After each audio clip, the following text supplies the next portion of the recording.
Hi, I'm Rachel Kleinfeld. I'm a senior fellow at the Carnegie Endowment for International Peace. I wanted to know how the most violent countries in the world could get better. And it turned out the most violent countries in the world weren't at war. They were countries like Brazil and Mexico that were facing a huge amount of internal violence. The common wisdom for countries like this is that they're too weak, and that to help them fight back against drug gangs and cartels, you needed to strengthen the security services, give them training, give them equipment, help them fight. What I found was that much more common were governments that were complicit with the violent groups. And in this book, I tell the story of the Ku Klux Klan and the Confederate politicians after the end of the Civil War in America and how they worked together to regain power. That turned out to be the key in many, many other countries. What you saw were politicians that weren't directly stoking violence. They were allowing impunity for violent groups. Those violent groups had their own agendas, but they were working with the politicians, and in exchange, the politicians got campaign funding. They got bribes. They got help with electoral violence that kept their opposition down. What do you do when that's your core problem? Because what happens next is the politicians politicize security agencies. They don't want them strong. They want them weak and political. Those security agencies become predatory. And while the middle class can buy their way out with private security and gated communities, the poor and the marginalized are left with a predatory state, and what they do is they invite in gangs and mafias that offer them some protection against the state, in exchange often for extortion.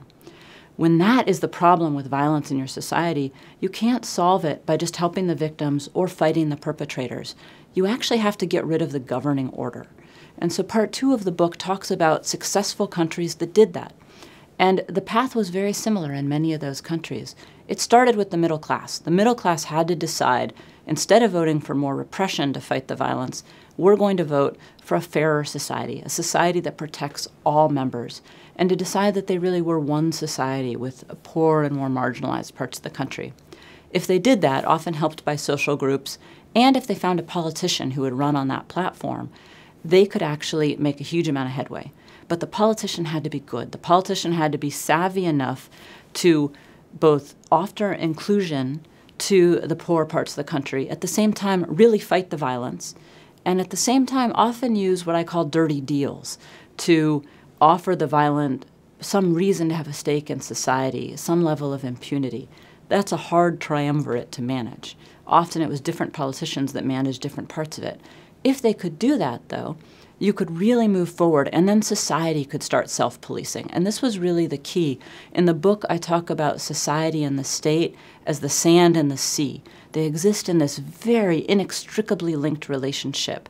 And as the state does its job and starts to govern for all of its people, society can do its job and self-police and take care of itself.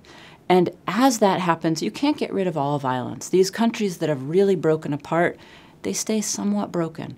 But you can get rid of a huge amount and make these societies places where 1/6 of humanity, which is affected by this kind of violence, can contribute their talents to the world.